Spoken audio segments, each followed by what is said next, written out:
Lëvizjet vetë politike në Vlenë, me vetë përjashtimin e Taravarit nga koalicioni, temë diskutimi edhe në qeveri. Zëvendës kryeministri I parë Izet Mexhiti thotë se shumica është stabile, por në të njëjtën kohë bashk bisedohet edhe për situatën politike. Taravari ka munguar në mbledhjen e djeshme, por partia është përfaqësuar nga zëvendës kryeministri Arben Fetai.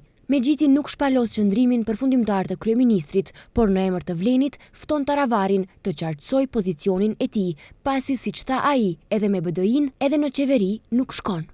Kur je I pakënaqur me politikat e qeverisë, kur e shef mbas gjithë asaj betejë që kemi bërë dhe kemi fituar 107.000 vota tek qytetarët, si vot për ndryshim, vot për rotacion politik, për pluralizëm, demokraci në kampin shqiptar dhe pas këtë kësaj të bashkëpunosh me Bashkimin Demokratik për Integrim, këtë BDI sot, mendoj që nuk ka të bëjë me realitetin, mos përmendet në termin më të rënd, po thjesht pra është devijim për asaj për cilën e kemi kërkuar votën.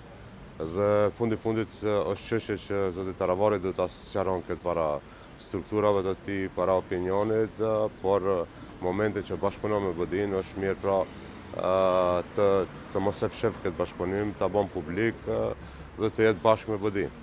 Zëvendës kryeministri për qeverisje të mirë, Arben Fetai, I kundërpërgjigjet Mexhitit, duke thënë se ASH-ja mbetet në qeveri. Ai vlerëson se ASH-ja, krahu I Taravarit, është faktor kyç për stabilitetin e qeverisë. Me kryeministrin Mickoski dhe me partnerët e koalicionit ka kontakte të përditshme. E kemi thënë disa prej nesh, e them edhe unë, bashkëpunimi vazhdon në kuadër të qeverisë, hiç më larg se dje kishim seancë qeverie ku nuk u ngrit as edhe një shqetësim.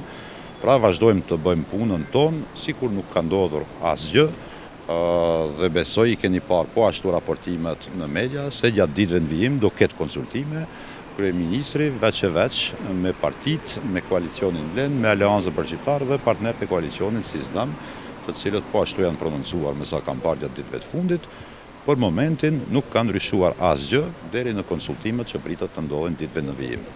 Fetai konfirmoi se kryeministri do të takojë veçmas partnerët e koalicionit, ASH-n, Vlenin dhe Lëvizjen Znam.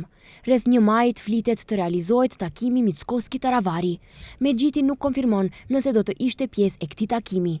Ai thotë se nuk ka folur me kryeministrin për këto detaje, të cilat I cilëson si teknike, ndërkohë Vleni vazhdon aktivitetet për t'u bërë një parti.